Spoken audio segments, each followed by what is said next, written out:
네, 이보다 속 시원한 부동산 이야기는 없다. 부동산엔 안녕하세요. 최기훈입니다. 자, 부동산 투자의 성공과 실패를 좌우하는 타이밍, 최고의 부동산 투자 멘토가 제시하는 최적의 입지와 매매 전략으로 여러분의 부동산 고민 이제 부동산엔이 해결해 드립니다. 자, 현명한 부동산 전략을 세워줄 최고의 부동산 멘토 미래가치투자연구소 한정훈 대표 함께합니다. 안녕하세요. 네, 안녕하세요. 반갑습니다. 뜨거운 날씨 한정훈 대표 어떻게 이겨내시는지 팁 한번 주시죠. 안 나가면 됩니다. 안 나가는 데는 날씨가 너무 뜨겁습니다. 우리 시청자 여러분도 건강에 유의해 주시기 바라겠습니다. 자, 한정훈 대표와 함께 이야기 나눠볼 이슈에 그럼 오늘의 주제 바로 만나보도록 하겠습니다. 자, 초강력 대출 규제 속 수혜 지역은 있을까? 그래요. 정부에서 첫 부동산 대출 규제 발표 이후 한 달이 조금 넘었습니다. 그래서 저희가 오늘은 예. 진실 혹은 거짓이라는 소제목을 갖고 한번 이야기를 해볼까 합니다. 왜 이 말씀을 드리냐면 지금 인터넷에서 이 대출 규제 수혜 지역으로 예상이 되는 지역이나 단지 리스트가 돌아다니고 있더라고요. 그걸 보고 이게 과연 진실인지 거짓인지 정말 수혜 지역은 있는 것인지 없는 것인지 저희가 하나씩 살펴보도록 하겠습니다. 자, 가장 먼저 해당되는 이 보통 인터넷에 나와 있는 표현 그대로 쓴다면 풍선효과 지역입니다. 풍선효과 지역으로 6억으로 제한된 만큼 이 매매가 12억 내외이며 매매 순환이 빠른 서울 내 25평 신축 대단지 아파트일 가능성이 높다. 이런 의견이 있습니다. 동의하시나요? 그런데 이거를 이렇게 하나를 보면 안 되고요. 네. 두 가지로 나눠봐야 될 것 같아요. 두 가지로 나눠서. 이게 네. 뭐냐면은 이게 실거주의 목적이냐 아니면은 투자의 목적이냐에 따라서 또 달라지거든요. 그러니까 이렇게 뭉뚱그려서 얘기하는 건 조금 문제가 있다고 보여지고요. 그리고 이 대출 최대로 받을 수 있는 게 6억이잖아요. 그렇죠. 6억이 다 나옵니까? 사람마다 다 틀리거든요. 아, 그래요? 그게 6억이 안 나오는 사람도 많을 거고요. 또 최대 6억까지 받는 사람도 분명히 있을 거예요. 그래서 이거는 그냥 뭉뚱그려서 얘기를 하는 거라서 별로 그렇게 신빙성이 있느냐라는 생각을 하는데 이게 뭐냐 하면은 뭐 여기 얘기로는 한마디로 뭐 답심역 인근에 위치한 뭐 레미안 위브, 녹번역 이편한 세상 캐슬, 서대문구 가재월 뉴타운, DMC 네. 이런 대단지 신축 아파트들 경우에는 일단은 매매 순환이 빠르고 임대차도 안정적이고 그렇거든요. 그래서 이제 그쪽으로 이런 데는 한 25평 정도는 네. 들어갈 수 있으니 이런 쪽으로 사람들이 쏠릴 것이다라고 얘기는 하지만 일부는 제가 동의를 할 수 있어요. 일부는 뭔가 갈 수 있다. 25평. 왜냐하면 대단지 신축이니까 네.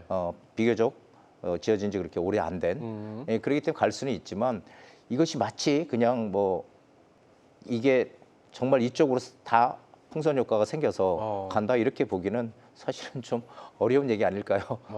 그러면은 실거주자의 어떤 목적으로 인해서 서울 시내에 있는 순환이 빠른 25평 신축 대단지 아파트로 들어가는 건 괜찮다 이렇게 보시는 거죠? 예, 그런 건 괜찮은 것 같아요. 그래요, 좋습니다. 자, 그럼 또 다음 질문으로 한번 가보도록 하겠습니다. 진실 혹은 거짓 두 번째 질문 가보겠습니다.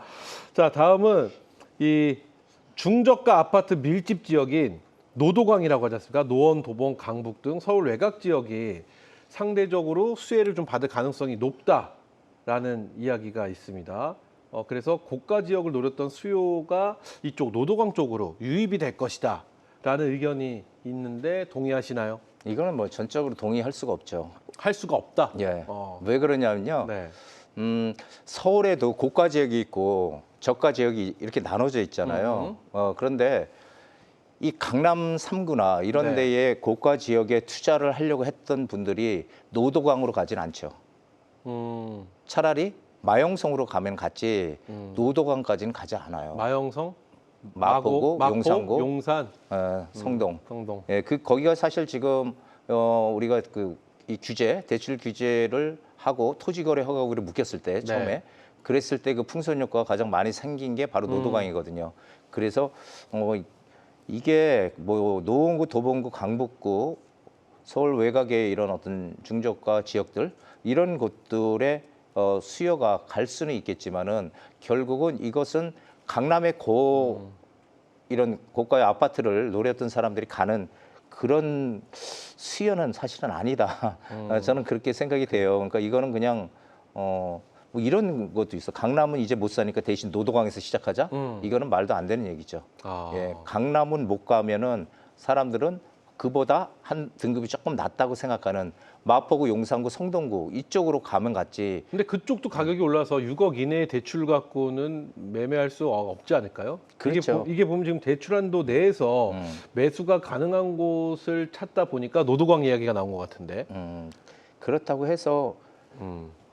과연 갈까요? 어. 그 용산, 그러니까 이 강남 중심 지역이나 이런 고가 주택을 가려고 했던 사람들은 안 가겠죠. 어. 예, 왜냐하면 그쪽에 가려고 했던 분들은 어차피 대출 받아서 가려고 했던 사람들이 거의 아니거든요. 그래요. 예, 물론 이제 대출 받아서 1주택을 마련하기 위해서 갈아타기 수요도 있었겠지만 지금도 사실 강남권 대출 규제가 한 달이 넘었지만 지금도 강남권의 신고가를 갱신한다는 소식도 들리거든요. 네. 그것은 무슨 의미인?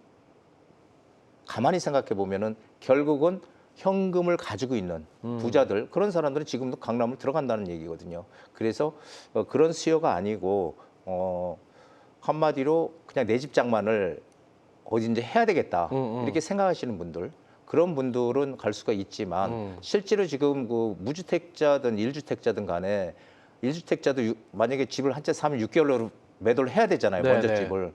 그 무주택자도 어쨌든 대출이 지금 막혀 있는 상황이죠. 무주택자고 1주택자고 그러다 보니까 이게 사실은 수요가 유입될 것이다라고 얘기를 뭐 한다고 예상한다고 하는데 이거는 일부는 유입이 뭐 다른 지역에서 될 수는 있겠지만은 고가 지역의 수요는 유입이 될 가능성 거의 없다 이렇게 보죠. 그래요.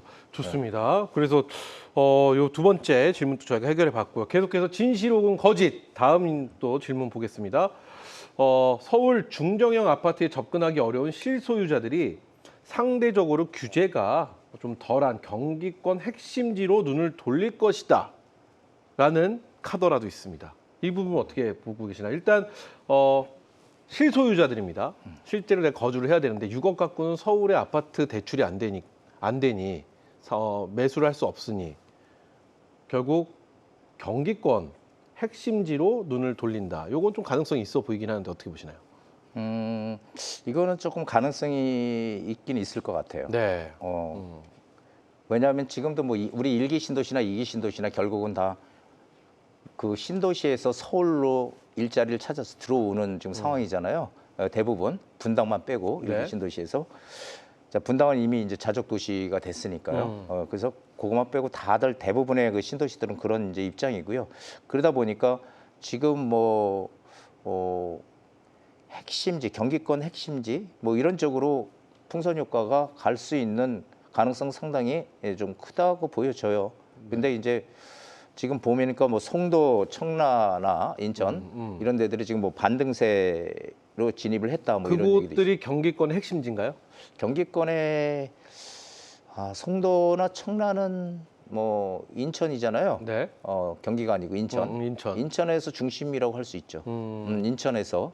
그래서 이런 데들은 이미 지금 반등세로 진입했다. 그래서 뭐 이제 상승할 것이다 이렇게 얘기하는데요. 근데 네. 이제 제가 항상 말씀드렸던 게 그런 거예요. 우리가 어떤 지역을 뭔가 투자의 대상이든 내 집 장만을 하려고 볼 때 가장 중요한 거는 이 수요 대비해서 공급이 얼마나 되느냐가 중요하거든요. 네. 그런데 지금 인천 같은 경우에 특히 송도 같은 경우는 올해 2025년도를 기점으로 해서 공급하고 수요랑 비교를 해봤을 때 그 전까지는 공급이 훨씬 많았거든요. 근데 공급이 이제 줄어드는 이제 그런 상황으로 지금 가는 과정이거든요. 그러다 보니까 가격이 거기에 이제 더군다나 이 풍선 효과도 분명히 영향이 있고요. 이제 그런 영향도 두 가지를 같이 가지고 있는 것 같아요. 그래서 상승한다고 하죠. 그래서 일부의 수요는 경기권으로 갈 가능성이 있지만 네. 만약에 서울에서 내가 직장을 가지고 서울에 애들도 이제 학교를 다니고 자, 이런 상황이다 그러면은 과연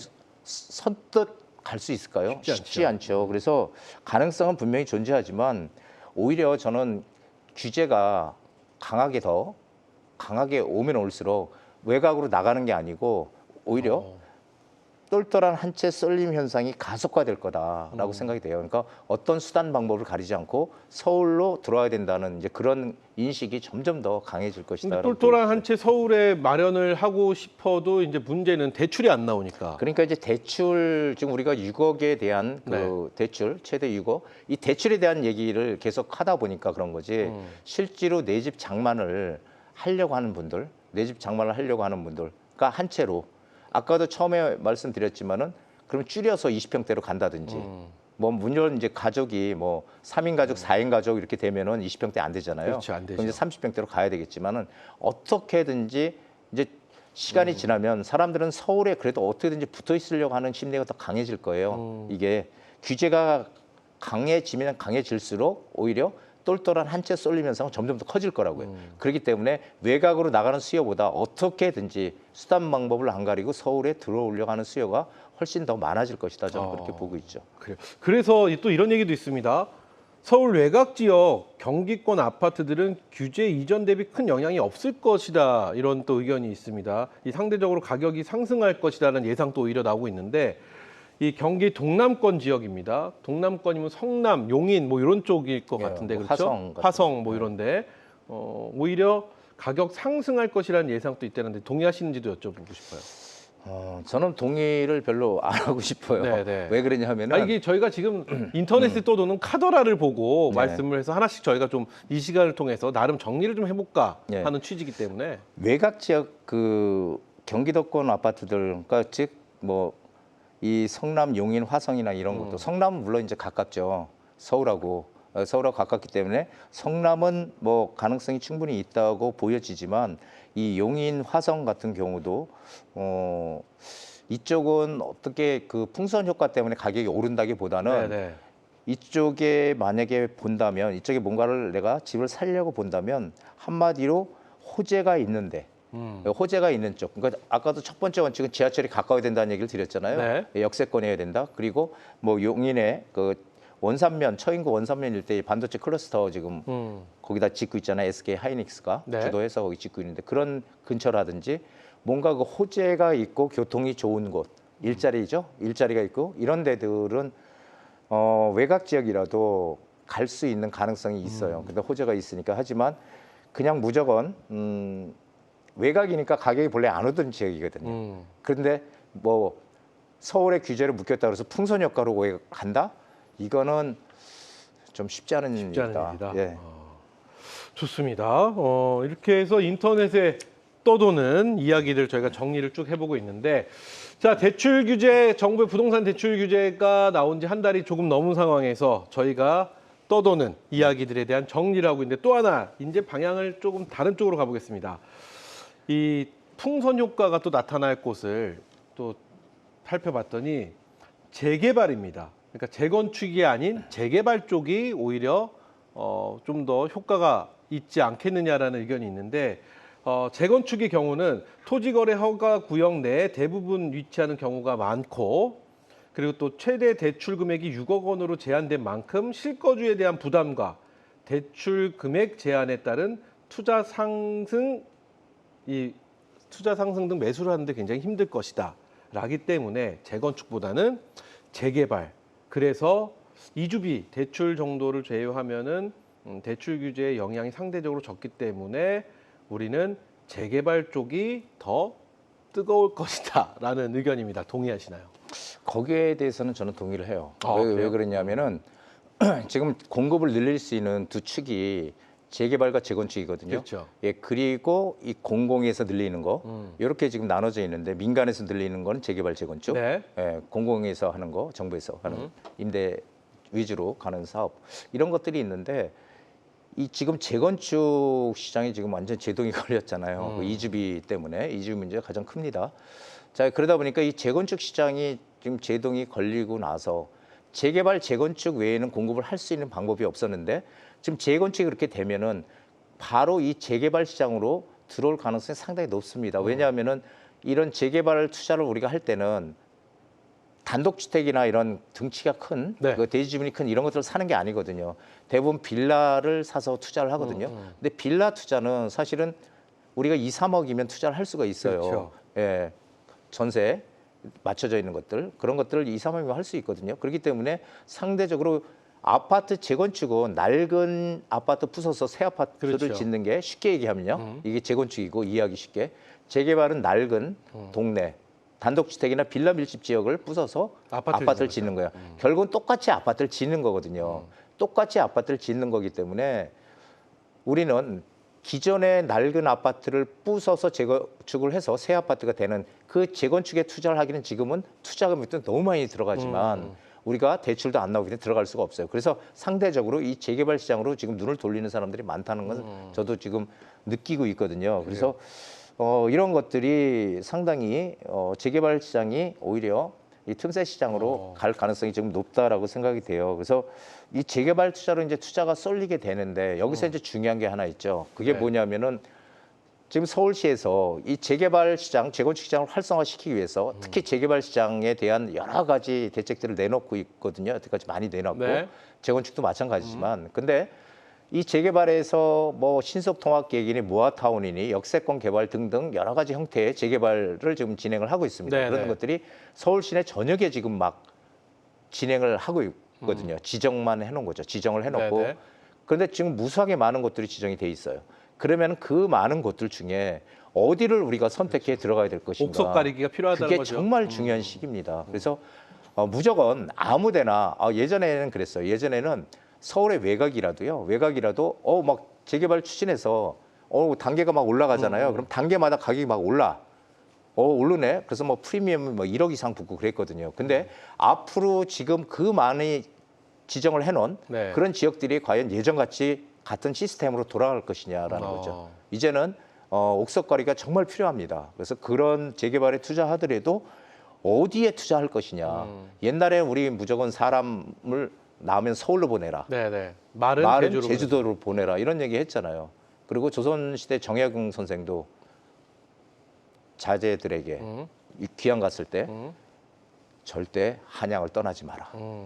예, 그게 진짜 그 재테크에 얼마나 그 안목이 있는 분 아닙니까? 그래서 그렇게 얘기했듯이 이 서울에 무조건 들어와라라고 우리가 얘기를 했는데 이제는 서울에 들어오는 게 아니고 서울에 들어오는 건 너무도 당연한 거고요. 서울에 어디에 투자를 해야 되느냐 이게 점점 더 중요한 지금 시각으로 우리가 그래요. 봐야 된다 이렇게 생각이 됩니다. 말씀을 좀 정리를 해보면은 확실히 이 재건축보다는 재개발 쪽이 좀 더 유리하다. 왜냐면은 대출 규제 영향에서 상대적으로 좀 제한이 적기 때문에 그리고 소액으로도 뭐 한 2, 3억 정도의 금액으로도 충분히 투자가 가능하기 때문에 재개발이 훨씬 더 유리할 것 같다라는 말씀해 주셨는데 근데 재개발이든 재건축이든 이 이주비 대출이라는 게 또 발목을 잡잖아요. 그렇죠. 왜냐하면 어쨌든 내가 떠나서 살 곳을 만들어야 되는데 그 돈이 없기 때문에 이주비가 또 대출을 받아야 되는데 그 부분이 있어서 재건축이든 재개발이든 둘 다 힘든 거 아닌가요? 똑같은 거 아닌가? 예, 맞습니다. 그래요? 그런데 네. 이제 중요한 건 뭐냐면은 이 재개발은 물론 재건축도 단계가 있지만 재개발 지금 이제 시작하는 단계잖아요. 정부에서 지금 뭐 서울시에서 모든 지역을 재개발 그런 구역으로 각종 뭐 모아타운이니 신속통합계획이니 이런 이름으로 지정을 해놨거든요. 그럼 이제 초기 단계잖아요. 초기 단계면은 그 초기 단계에서 진행이 되면서 그 단계마다 과정이 있잖아요. 네. 그럼 그 단계마다 가격이 오르거든요. 단계마다. 그러면은 팔면 되지 않을까요? 네, 그게 재테크예요. 그러니까 이게 무조건 재개발, 재건축을 끝까지 가져간다고 생각하면은 가장 좋겠지만 그 사이에 어떤 일이 벌어질지 모르잖아요. 그러니까 우리는 정당하게 세금을 내고 정당한 이익을 챙기는 게 저는 재개발 투자라고 생각하지. 그래요. 그게 우리 한남 뉴타운 예를 들면은 2003년도에 지정됐거든요. 네. 한남 뉴타운 아시죠? 예, 근데 거기가 지정이 됐는데 지금 거기서 가장 빨리 가는 게 3구역인데 지금 거의 2주 지금 이제 막바지 단계로거든요. 2주. 그러면 지금 몇 년입니까? 2003년도에 지정됐는데. 2년 됐죠. 아니, 2003년이요? 예. 22년 됐죠. 그러니까 네. 그걸 기다리면은 이거 얼마나 긴 시간이에요. 물론 가격은 지금 많이 올라 있죠. 그렇죠. 하지만 기다리는 시간이 길잖아요. 그래서 재개발 투자를 무조건 그냥 끝까지 가져가야 된다고 생각하는 사람들이 상당히 많거든요. 그런데 제가 그렇게 투자를 해보니까 그게 아니고 내가 어느 정도 투자를 해서 어느 정도 이익을 목표로 네. 해서 어느 정도 올랐을 때 매도를 하는 그것도 하나의 재개발의 전략이다. 저는 그게 그렇게 뭐 생각하죠. 어느 정도 금액이 오르면은 매도를 하는 것도 전략이다 말씀해 주셨는데 그게 공식처럼 얼마큼이 오르면 매도를 하고 얼마큼이 오르면 매도하고 이런 건 없는 거잖아요. 그런 건 없죠. 그러니까 내 스스로의 약속인 거잖아요. 그렇죠. 대표님은 보통 몇 퍼센트 정도 오르면 매도한다고 보여지나요? 저는 네. 제가 이제 그 상담을 예전부터 많이 그동안 정말 많은 분들 상담을 해왔지만은 네. 저는 항상 그렇게 얘기를 해요. 그러니까 만약에 내가 현금으로 2억을 투자했다. 네. 재개발 시장이 그러면은 빠른 시간 내에 2억만 벌면 된다. 네, 그럼 그게 2억에서 일단 2억 목표. 4억이 되면 예, 1차 목표. 그렇죠. 그게 목표고 물론 이제 그걸 매도하고 안 하고는 다 이제 본인들의 그렇죠. 생각이고요. 선택이죠. 네. 마음이죠. 하지만 단계마다 오르는 건 확실하니까 그런 단계에서 어느 단계에서 매도를 할까를 판단해 봐야 되겠죠. 그래요. 비중이 100%인 거네요. 비중이 100%가 아니라 뭐 수익이 100%가 되는 거예요. 100%가 되는 거네요. 그렇죠? 저는 이제 그런 목표로 얘기를 하고 있습니다. 좋습니다. 자, 그러면 자, 저희가 이제 시장에서 돌고 있는 이야기들, 보통 카더라에 대한 이야기들 저희가 해봤으니까 이제 좀 다른 얘기를 해보겠습니다. 어찌되었던 정부에서 대출 규제를 시행한 지 한 달이 좀 넘었고요.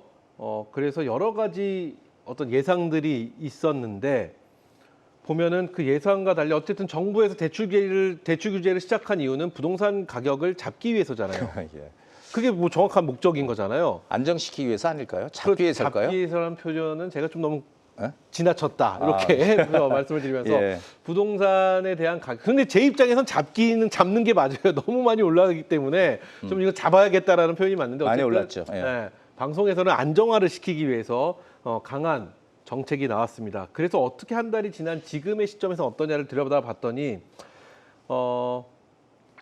일각에서는 이거 풍선 효과가 분명히 나타날 것이다. 이렇게 옥죄면 다른 쪽에서 분명히 풍선 효과처럼 일어날 것이다라고 했는데 실제로는 가격이 오르기보다 대부분 지역이 중위 가격으로 낮아졌고요. 거래량 역시 둔화가 되면서 뭐라고 할까요? 시장에서는 저번 시간에도 말했지만 우리가 관망, 지켜보고 있는 이 관망세가 쭉 이어지고 있는 것 같은 상황입니다.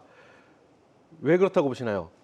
완벽한 정책이었기 때문에 그러나요? 아니면 숨도 못 쉴 정도로 딱 옥죄 놓으니까 부동산에 대한 안정화에 대해서 이제는 좀 이뤄질 수 있을 것 같다라는 기대감인가요? 도대체 이런 우리 최 교수님 씨는 지금 왕창 떨어졌으면 좋겠죠. 솔직히요? 예, 왕창. 제 솔직한 마음을 말씀드려도 되나요? 왕창 그런 것 같아요. 떨어지는 건 아니지만 너무 지나치게 부동산 가격이 몇 프로? 비싸다. 몇 프로 떨어졌으면 몇 좋겠어요? 프로라고 하면 저가 그 한 30%? 시청자 여러분한테 혼날 것 같고 예. 마음 같았으면 이전으로 돌아갔으면 좋겠다라는 생각을 하는데 그건 제가 혼날 만한 이야기지만 어찌 되었던 지금은 좀 아니다라는 생각. 너무 전 집은 글쎄요 이거 자기 각자만의 차이지만 어쨌든 좀 말이 안 된다고 생각하고 있습니다. 네. 여기서 저희 말을 좀 조심해서 여기까지만 좀 하도록 하겠습니다. 예. 저는. 네. 지금 아까 말씀하신 대로 관망 국면이 정확해요. 네, 네. 관망입니다. 지금 왜 그러냐면은 항상 그 규제가 나오면은 뭐부터 시작한다고 제가 말씀드렸어요? 대출 규제. 대출 규제가 모든 정부에서 규제 시작할 때 첫 번째로 나오는 대책이에요. 왜 그러냐면 대출 규제 효과는 강하고 시장에 빠르게 영향을 주기 때문에 그래요. 하지만 오래 가지는 못한다. 네, 오래 가지 못한다. 예, 오래 가지 못한다. 그래서 길어야 6개월이다. 그러니까 짧으면 3개월에서 길면 6개월이다. 이게 KDI 보고서에도 나왔거든요. 그게 그래서 사실은 이 시장이 너무 그냥 과열되니까 시장을 잡기 위해서 대출 규제를 지금 발표를 했죠. 그러다 보니까 사람들은 관망을 지금 하고 있는 상황이에요. 이게 과연 어떻게 될까? 이게 다시 옛날같이 오를까? 또 이 대출 규제 이게 또 대출 규제 했는데 이래가지고 집값 떨어지는 거 아니야? 이렇게 지금 관망하는 상태가 정확하게 맞는 것 같고요. 그러다 보니까 지금 풍선 효과라는 거는 분명히 생길 거예요. 생기는데 지금은 아직은 아니고 조금 지금 눈치 보기 장세. 쉽게 얘기하면은 유식하는 그 전문가들이 쓰는 용어가 저는 유식하지가 않아서 그런데 그 눈치 보기 장세라고 얘기를 하더라고요. 그래서 지금이 딱 그런 지금 시기다 이렇게 보여집니다. 그럼 이런 질문을 한번 드려보고 싶어요. 이건 그냥 예상입니다. 만약에 눈치 보기 장세, 뭐 시장을 지켜보고 있는 관망세가 이어지고 있다는 말씀이신데 만약에 풍선 효과가 생긴다고 한다면 오래 계셨으니까 예. 어느 쪽에서 생길 것 같으세요? 이건 제가 개인적으로 궁금해서 한번 여쭤보는 겁니다. 저는 제가 이제 문재인 정부 때도 겪어봤고 합니다. 근데 풍선 효과라는 거는 순차적으로 생기거든요. 네. 그러니까 이제 사람들 심리는 그런 거죠. 나는 강남에 들어가 살고 싶어. 나는 어떻게든지 강남에 들어갈 거야. 근데 딱 지금 묶였어. 네. 그러면은 강남 다음은 어딜까? 아, 이해 선택. 예, 제2의 선택이죠. 그러니까 최선책을 선택을 하려고 했는데 못했어. 그러니까 가격도 너무 많이 올랐어. 그러니까 그 다음에 차선책. 그래서 그 차선책을 선택하려고 보니까 거기가 또 묶였어. 네. 규제로. 그럼 그 다음 다음. 이런 식으로 그 풍선 효과가 생기는 거지. 풍선 효과가 갑자기 뭐 이게 지금 대출 규제로 묶여서 일단 강남이 지금 제일 가격이 많이 올랐잖아요. 네. 그러니까 갑자기 뭐 노도강으로 간다든지 그런 거는 사실은 아니다라고 보여지죠. 그래요. 어쨌든 정부에서 내놓은 집값 안정화는 현재의 관점으로 봤을 때는 성공적으로 가고 있다라고 평가해도 될 것 같습니다. 어쨌든 시장에서는 계속해서 보고 있는 상황이기 때문에. 근데 일각에서는 이런 의견도 있습니다. 이건 저도 사실 좀 동의는 하는데 실소유자까지 옥죄했다라는 좀 아쉬움도 있다라는 얘기가 나옵니다. 예를 들면 무주택자나 신혼부부, 생애 최초 구매자조차 서울 집값은 너무 많이 올라와 있는 상황에서 내 집 마련이 참 힘들다 이런 상황이 나옵니다. 정부의 이야기는 이거죠. 조금만 참고 기다려 주십시오. 저희가 집값을 안정화시키면 훨씬 더 6억의 대출을 받고도 들어갈 수 있는 집으로 서울을 한번 만들어 보겠습니다. 라는 뭐 속내가 아닌가라는 생각도 드는데 일각에서는 그렇기 때문에 이게 점점 부동산의 양극화가 더 심해질 것이다 라는 이야기가 나오고 있습니다. 이 부분에 대해서는 동의하시는지도 한번 여쭤보실까요? 저는 동의하는 부분이 커요. 왜 그러냐면은 지금 정부가 지금 말씀하신 대로 뭐 무주택자라든지 일주택자 이렇게 좀 서민들의 어떤 집을 살 수 있는 그런 거를 갖다 봉쇄를 한다 만약에 네. 예, 그렇게 되면은 그럼 이제 그분들은 어디에 들어가 살아야 될까요? 좀만 기다려주면 집값이 그러면 삼기 신도시, 예, 삼기 신도시가 개발이 되면은 거기에 임대 아파트도 많이 짓고 그렇죠? 공공 임대, 그 다음에 공공 분양 이런 것들이 있으니까 기다려 싸게 공급할 테니까 이렇게 이제 얘기를 하지만 그게 사실은 이렇게 되면은 한마디 돈 있는 사람들은 자기 돈을 주고 고가 지역에 들어가 사고요. 그리고 실수요자들은 오히려 내 집 마련이 점점 어려워지는 거죠. 그러니까 결국은 선택지가 점점 적어지는 거예요. 그러니까 그 공공 임대나 이런 쪽으로 이제 볼 수밖에 없는 거고. 네. 그래서 이번 대책은 사실은 어떤 시장의 안정 이런 것을 유도하기보다는 오히려 이 실수요자의 매수 심리 이런 것들을 꺾어버리는 그리고 자금력이 있는 수요자들에게 어떤 고가 지역 이런 지역들에 몰리는 그런 현상을 나서 양극화가 오히려 커지고 있는 것 심화될 같아요. 것이다. 그래서 제가 올해 처음 1월 달에 들어왔을 때 올해가 초양극화의 원년이다 이런 얘기를 했었거든요. 저는 좀 안타까워요. 그러니까 제 생각은 뭐냐면은 항상 규제를 하면 강남부터 규제를 하잖아요. 네. 강남 고가 지역들. 근데 제가 보니까 강남의 그 주택 그게 전체 우리나라 주택의 3%가 채 안 되는 걸로 알고 있거든요. 네. 그래서 왜 꼭 그 3%안 되는 그런 지역을 대상으로 해서 정책을 만드느냐라는 거죠. 그래서 이거를 3%를 제외하고 그러니까 싱가포르처럼 한마디로 그래 거기 부자 동네야. 그래도 능력 되면 들어가 살아. 그리고 돈 세금 많이 내. 들어가 살고 그냥 냅두는 거죠. 냅두고 나머지 사람들 97% 되는 그런 주택, 그런 지역의 그런 대책을 만들어야 되는 게 아닌가. 저는 그게 참 궁금하더라고요. 왜 강남을 자꾸 그럴까?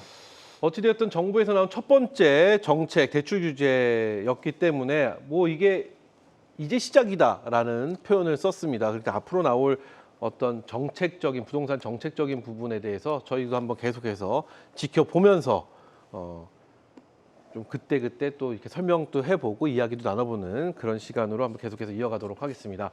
자, 오늘 여기까지 오늘의 이슈 만나봤는데요. 한 주도 놓칠 수 없는 무료 세미나가 또 준비가 되어 있습니다. 이번 세미나는 정말 중요할 것 같은데 아까 그런 말씀하셨어요. 재건축, 재개발. 근데 재건축보다는 재개발 쪽에 수요가 분명히 몰릴 수밖에 없고 현 상황에서는 재건축보다는 재개발 쪽에 대한 투자가 더 살 수밖에 없다. 하지만 여기서 가장 중요한 건 옥석 가르기다. 이런 말씀해 주셨거든요. 그렇죠. 이 세미나를 통해서 그 옥석 가리는 대표님만의 어떤 팁, 노하우 이런 게 좀 전수가 됐으면 좋겠습니다. 무료 세미나이기 때문에. 예. 서울 투자시 반드시 알아야 될 전략 공개. 투 두 번째 시간. 예, 두 번째 지난 시간에 시간으로. 굉장히 뜨거웠나 봐요. 예. 그러니까 2탄이 나온 것 같습니다. 우리의 목표는 재테크를 통해서 이익을 극대화하는 거거든요. 네. 최소의 금액으로 최대 이익을 얻는 게 우리 재테크의 목적이니까 예, 그런 쪽으로 제가 30년 넘게 부동산을 해왔으니까 네. 제 노하우를 알려드리고요. 앞으로의 시장의 흐름 이런 것들도 같이 짚어보고요. 네. 투자 지역까지 또 살펴보는 그런 시간들 준비하겠습니다. 좋습니다. 자, 무료 세미나입니다. 우리 시청자 여러분들 많은 참여 부탁드리겠고요. 참여하셔서 정말 알찬 정보, 좋은 내용들, 지금 현 시장에 대한 옥석 가리는 방법, 다양한 이야기들 우리 한정훈 대표가 준비하셨으니까요. 많은 도움이 되시기 바라겠고요. 좋은 정보도 꼭 공유해 보시기 바라겠습니다. 자, 최고의 부동산 전문가 한정훈 대표가 여러분의 투자 상황과 자금 계획에 맞는 최적의 솔루션 제시해 드리니까요. 여러분의 많은 참여 다시 한번 부탁드리겠고요. 자, 계속해서 최고의 부동산 멘토 한정훈 대표의 깊이 있는 분석과 현실적인 조언을 듣는 시간 투자엔 바로 만나보도록 하겠습니다.